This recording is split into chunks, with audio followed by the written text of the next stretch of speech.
Hello दोस्तों, मैं विक्रांत आपका आपके YouTube channel study with Vikrant में स्वागत करता हूं। और दोस्तों, आज हम देखेंगे बाल विकास का हमारा 11वां पार्ट होगा। और 11वां पार्ट में हम लगभग 20 से 22 क्वेश्चन डिस्कस करेंगे आज। और दोस्तों, यह सभी परीक्षाएं जो टीचर से संबंधित हैं, जैसे C TET, UP TET, Bihar TET, Madhya Pradesh TET, जो भी टेट हैं सभी परीक्षाओं के लिए इम्पॉर्टेंट हैं और सी टेट के लिए भी इम्पॉर्टेंट हैं। तो इसमें हम 22 क्वेश्चन डिस्कस करेंगे जो विभिन्न परीक्षाओं में कई बार आए हैं। देखते हैं पहला क्वेश्चन है, भाषा में अर्थ की सबसे छोटी इकाई है। ए है स्वनिम, बी है संकेत प्रयोग विज्ञान, सी है वाक्य, डी है रूपिम। तो जो इसमें आपका राइट आंसर है वह है ए स्वनिम आपका भाषा में अर्थ की सबसे छोटी इकाई है। तो ए इसमें सही आंसर है। दूसरा है, शैक्षिक विकास में मूल्यांकन का अर्थ है छात्रों की प्रगति का आकलन, बी है कक्षा अभिलेखों का मूल्यांकन, सी है कार्य निषाद का मूल्यांकन, डी है ज्ञान क्षमता का मूल्यांकन। तो जो इसमें आपका दूसरे में राइट आंसर है वह है डी, ज्ञान क्षमता का मूल्यांकन। तो यूपी टेट 2012 में पूछा भी गया है। और इसमें हम तीसरे क्वेश्चन पर आते हैं। तीसरा है, पूर्वाग्रही किशोरी अपनी ... के प्रति कठोर होंगे। समस्या के प्रति कठोर होंगे, जीवन शैली के प्रत्यय के प्रति कठोर होंगे, संप्रत्यय के प्रति कठोर होंगे, और डी है वास्तविकता के प्रति कठोर होंगे। तो जो आपका तीसरे में राइट आंसर है वह है ए, समस्या के प्रति कठोर होंगे। तो समस्या के प्रति पूर्वाग्रही किशोरी अपनी समस्या के प्रति कठोर होंगे। तो यहाँ पर समस्या आपका खाली स्थान ... में भरा जाएगा। और चौथा क्वेश्चन है, कौन से गुण अच्छे मानसिक स्वास्थ्य के नहीं हैं? तो दोस्तों, आपको प्रश्न पढ़ते वक्त ध्यान से देखना है कि वहाँ पर है पूछ रहा है या नहीं पूछ रहा है, क्योंकि जल्दी में आप सोचते हैं है और आपने यहाँ देखा नियमित जीवन संवेगात्मक परिपक्वता, आपने यहीं पे मार दिया, जबकि ये आंसर सही नहीं है। तो आपको प्रश्न ध्यान से पढ़ना है। तो देखते हैं, पहला ए है नियमित जीवन संवेगात्मक परिपक्वता, बी है आत्मविश्वास सहनशीलता, सी है बहुत विनीत स्वयं में स्थिर, और डी है वास्तविकता की स्वीकृति स्वमूल्यांकन की योग्यता। तो स्वमूल्यांकन की योग्यता, वास्तविकता की स्वीकृति।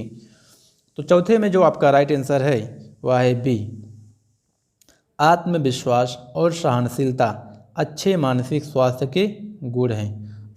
आत्मविश्वास, सहनशीलता, जो अच्छे मानसिक स्वास्थ्य के व्यक्ति होते हैं उनमें आत्मविश्वास और सहनशीलता की शक्ति होती है। तो यूपी टेट 2012 में पूछा भी गया है।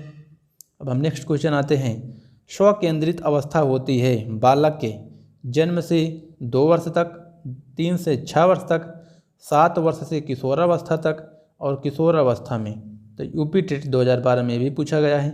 तो इसमें आपका तो राइट आंसर है यहाँ पर पाँचवां क्वेश्चन है जो स्व केंद्रित है। हम पाँचवें क्वेश्चन का आंसर आपको अगर बताएं तो पाँचवें क्वेश्चन का जो आंसर है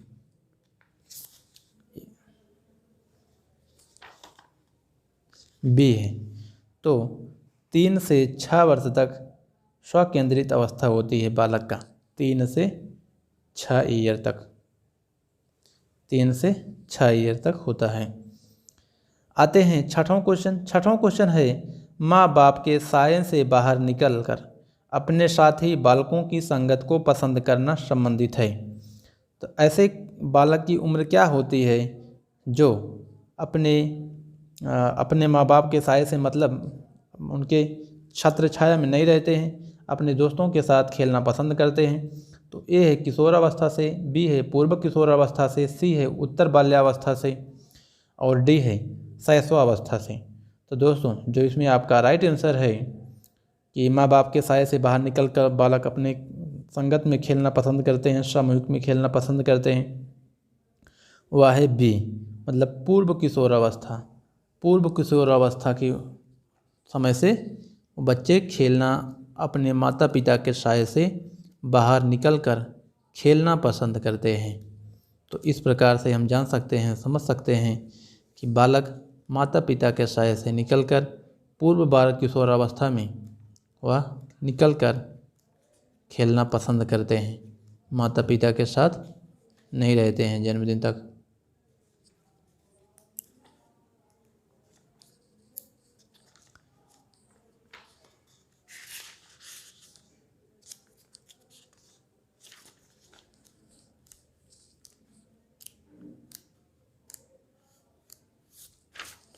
और दोस्तों, अगर हम पूर्व किशोरावस्था की जो उम्र बताएं तो पूर्व किशोरावस्था की उम्र होती है 13 से लेकर के पूर्व किशोरावस्था की उम्र होती है 13 से लेकर के 17 तक। 13 ईयर से 17 ईयर तक पूर्व किशोरावस्था की समय होती है। और अगर हम किशोरावस्था का समय देखें तो किशोरावस्था का समय हम कह सकते हैं कि 12 से 18 वर्ष तक होता है। 12 से 18 वर्ष का होता है। ये जो हम आपको बताए हैं 12 से 18 वर्ष तक, ये रॉस हैं, एक राष्ट्र विद्वान हैं, उनके हिसाब से बताया गया है, साइकोलॉजिस्ट थे उनके हिसाब से बताया गया है। और अगर हम उत्तर बाल्यावस्था की देखें तो जो सी है उत्तर बाल्यावस्था की उम्र देखें तो उत्तर बाल्यावस्था की उम्र है 7 वर्ष से लेकर के 12 वर्ष तक। तो 7 से 12 वर्ष तक किशोर उत्तर बाल्यावस्था की उम्र होती है। और अगर हम शैशवावस्था का देखें तो शैशवावस्था की जो है 1 से 3 वर्ष तक है। तो शैशवावस्था की है 1 से 3 वर्ष और उत्तर बाल्यावस्था की उम्र है 7 वर्ष से 12 वर्ष तक। और पूर्व किशोरावस्था की जो उम्र है वह पूर्व किशोरावस्था की उम्र जो है 13 से 17 वर्ष तक होती है।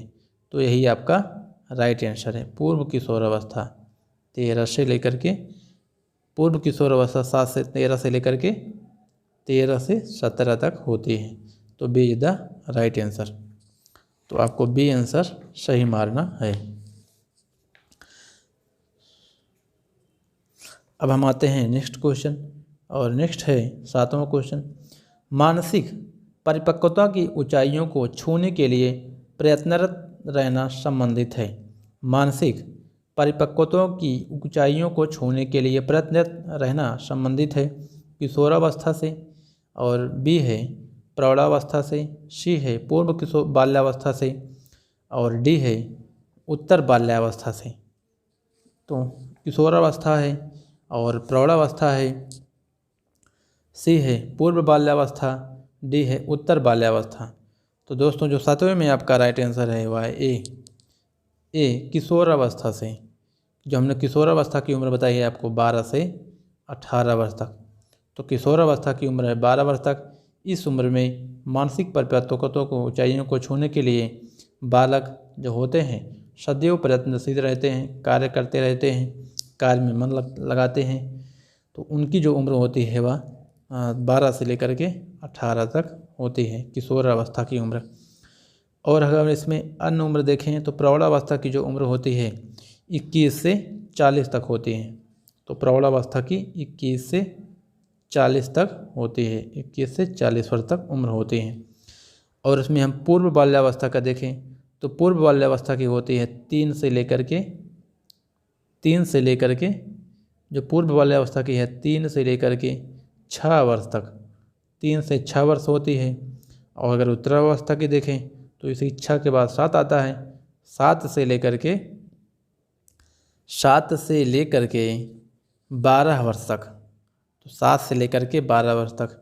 इस प्रकार से अगर हम देखें तो 3 से लेकर के जो 12 वर्ष तक उम्र होती है वह बाल्यावस्था की होती है। 3 से लेकर के 12 तक बाल्यावस्था की होती है। तो बाल्यावस्था को हमने 2 पार्ट में बांट दिया है, पूर्व बाल्यावस्था, उत्तर बाल्यावस्था। इस प्रकार से यहाँ से 3 से 6 होता है, फिर 7 से 12 होता है। तो बाल्यावस्था के बाद आता है किशोरावस्था। और अगर हम इसमें क्रम अगर आपको बताएं तो क्रम हम बता सकते हैं। जैसे एक है गर्भावस्था।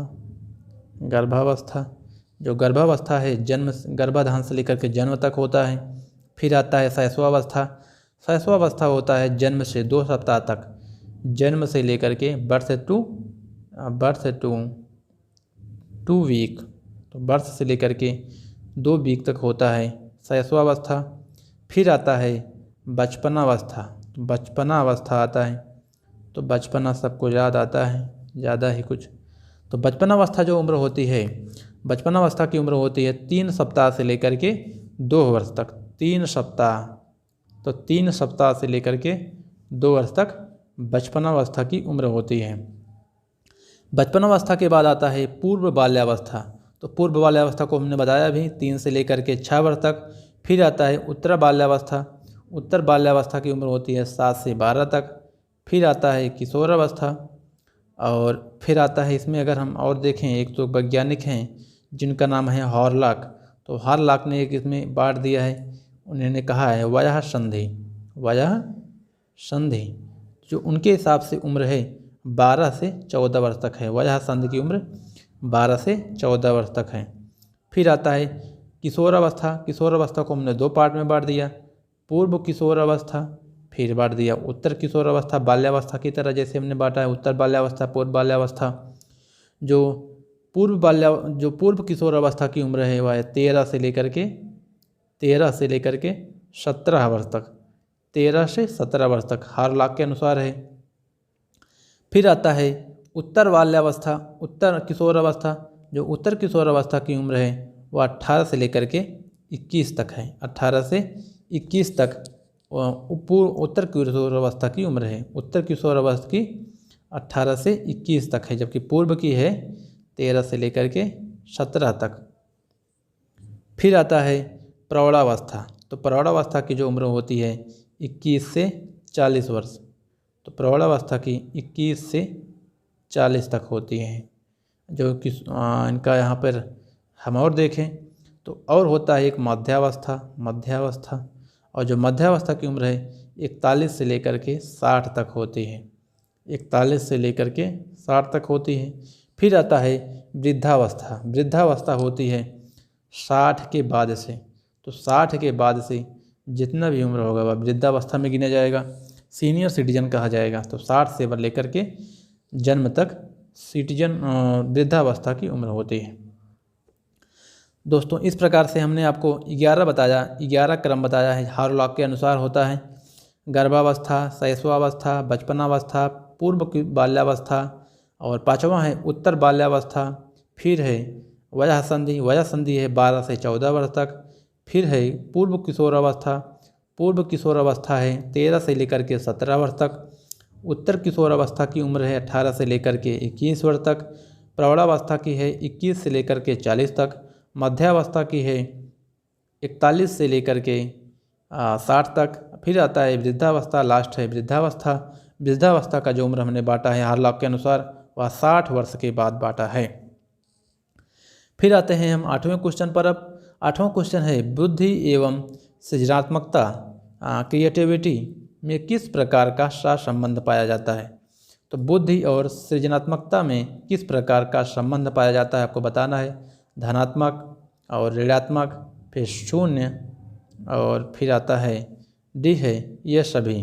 2012 में पूछा गया क्वेश्चन है टेट में।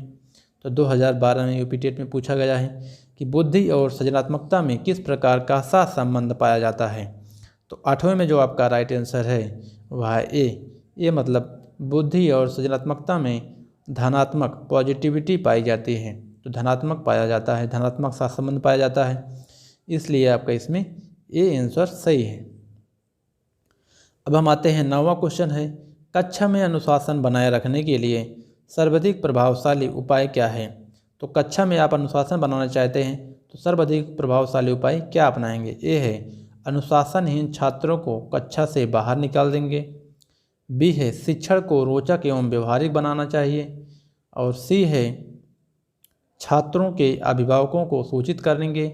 और डी है अनुशासनहीन छात्रों को विशिष्ट सुविधाएं प्रदान करेंगे। तो जो आपका 9वां है उसमें 9वें में आपका बी आंसर सही है। मतलब शिक्षक को शिक्षण की पद्धति जो है उनके हिसाब से रोचक बनाना चाहिए, व्यवहारिक बनाना चाहिए, ताकि छात्र सदैव परीक्षा में और सदैव शिक्षा में ध्यान देते रहें, विद्यार्थी अध्ययन में लीन रहें, तो अध्यापन चलता रहे, अधिगम के दौरान वह व्यवहार में लाएंगे, जिससे वह व्यवहार जैसे वह उदास नहीं होंगे, किसी प्रकार की अन्य की एक्टिविटी नहीं करेंगे जो उनको बोर करेगी। तो अब आते हैं 10वां क्वेश्चन। 10वां है शैशवावस्था में बच्चों के क्रियाकलाप होते हैं। शैशवावस्था में बच्चों के क्रियाकलाप होते हैं। तो शैशवावस्था में बच्चे के क्रियाकलाप कैसे होते हैं? जो शैशवावस्था का हमने उम्र बताया है आपको, और बताया था भी जन्म से लेकर के 2 सप्ताह तक 2 सप्ताह तक शैशवावस्था की उम्र होती है। तब आप गणना करिए कि उसमें किस प्रकार के क्रियाकलाप करते होंगे बच्चे। ए है मूल प्रवृत्त्यात्मक, और बी है संरक्षित, डी है सी है संज्ञानात्मक, और डी है संवेगात्मक। तो 10वें में जो आपका सही आंसर है वह ए मूल प्रवृत्त्यात्मक क्रियाकलाप करते हैं। नेक्स्ट आते हैं यहाँ पर दोस्तों 10वां पूछा गया है 2012 में यूपी टेट में। फिर आते हैं 11वां क्वेश्चन।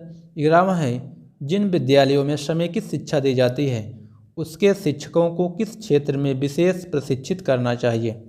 तो समेकित शिक्षा दी जाती है, जिस विद्यालयों में समेकित शिक्षा दी जाती है उसके शिक्षकों को किस क्षेत्र विशेष में प्रशिक्षित करना चाहिए? विशेष आवश्यकता वाले बच्चों की पहचान और शिक्षण व्याख्यान विधि द्वारा क्रियात्मकता के साथ शिक्षण करना चाहिए।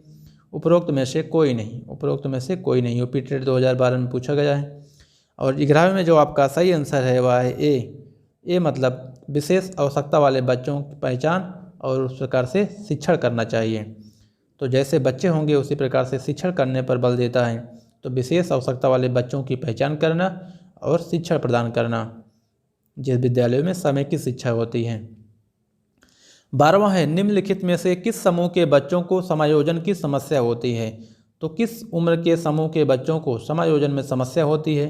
इसमें हम उम्र नहीं है। ए है औसत बुद्धि के बच्चे, बी है ग्रामीण बच्चे, सी है अध्ययनरत अध्ययनशील बच्चे, डी है कुशाग्र बुद्धि के बच्चे। यूपी टेट 2012 में पूछा गया है।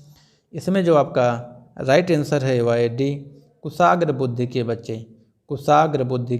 बच्चे जो समायोजन में समस्या करते हैं, उनका अन्य बच्चों के साथ सीखने में कठिनाई होती है, मतलब समायोजन करने में कठिनाई होती है। 13वां है अपनी कक्षा के एक विद्यार्थी की प्रवृत्ति को यदि शिक्षक बदलना चाहता है तो उसे क्या करना चाहिए? अपनी कक्षा के एक विद्यार्थी की प्रवृत्ति को यदि शिक्षक बदलना चाहता है, कि बालक के अगर व्यवहार को बदलना चाहता है तो शिक्षक को किस प्रकार से बदलना चाहिए? ए है विद्यार्थी के साथ कड़ाई से पेश आना होगा। आप विद्यार्थी के साथ कड़ाई से पेश आएंगे। और बी कहता है कक्षा के अन्य विद्यार्थियों को उससे न जानने योग्य दूरी रखने के लिए कहना होगा।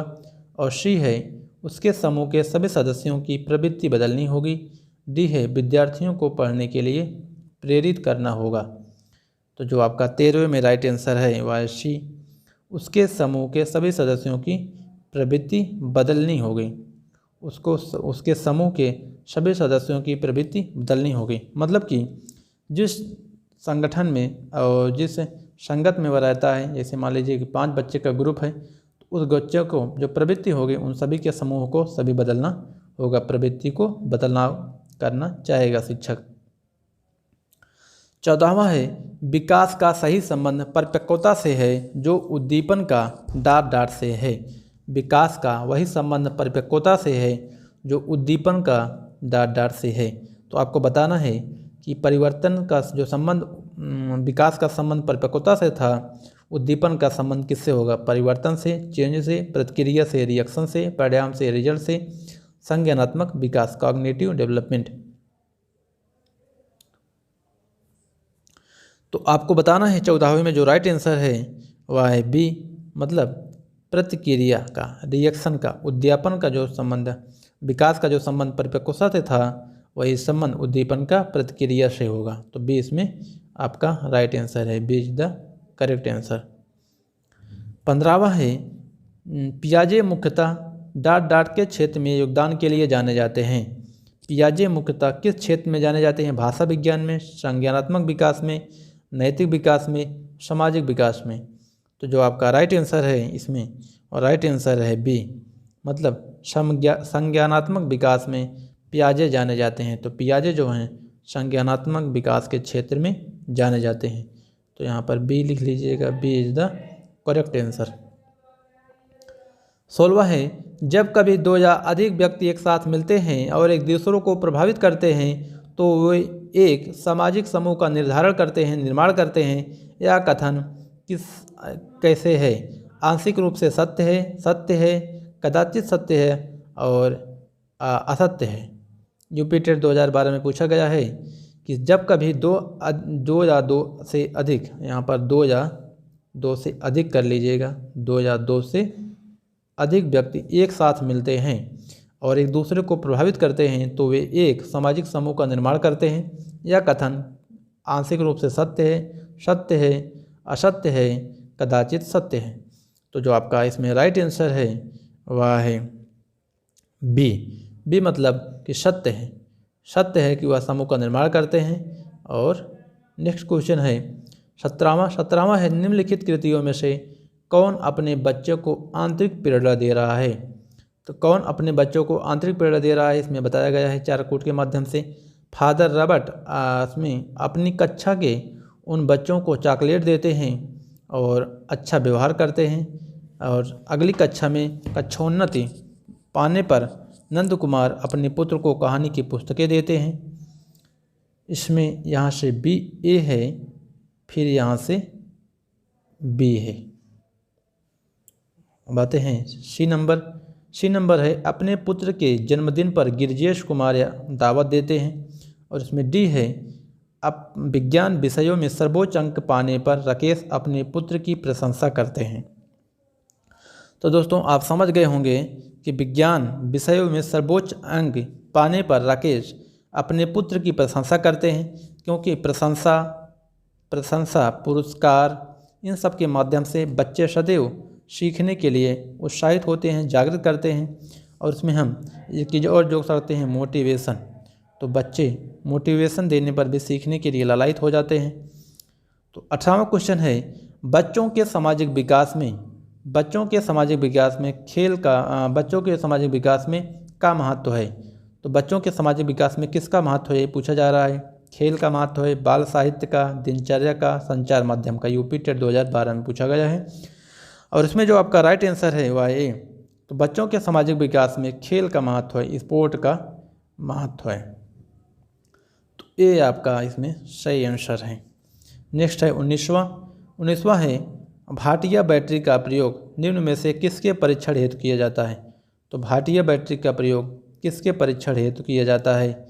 व्यक्तित्व के, बुद्धि के, सृजनात्मकता के और डी है अभिवृत्ति के। 2012 में पूछा गया है।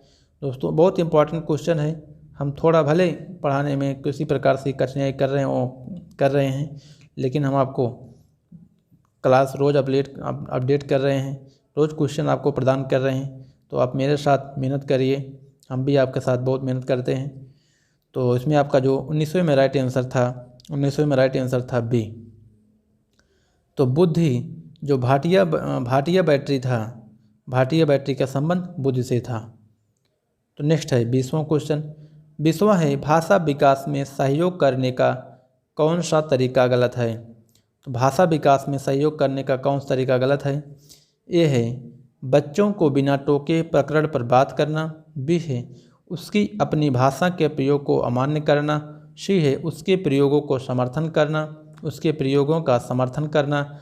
डी है, भाषा के प्रयोग के अवसर उपलब्ध कराना। तो 20वें में जो आपका राइट आंसर है वह है बी मतलब उसकी अपनी भाषा के प्रयोग को अमान्य करना। नेक्स्ट है दोस्तों सीटेट 2013 में पूछा गया है क्वेश्चन है, सीटेट 2013 में पूछा गया है। अब हम आते हैं 21वां क्वेश्चन है, मानव बुद्धि एवं विकास की समझ शिक्षक को योग्य बनाती है।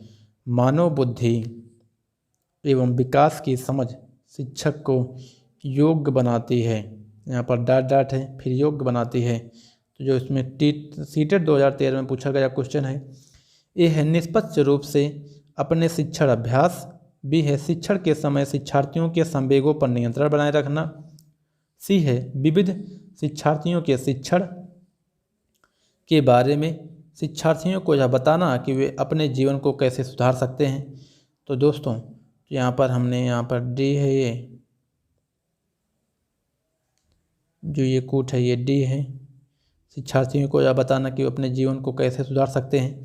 और यहाँ पर विविध शिक्षार्थियों के शिक्षण के बारे में स्पष्टता, या आपका सी कूट है।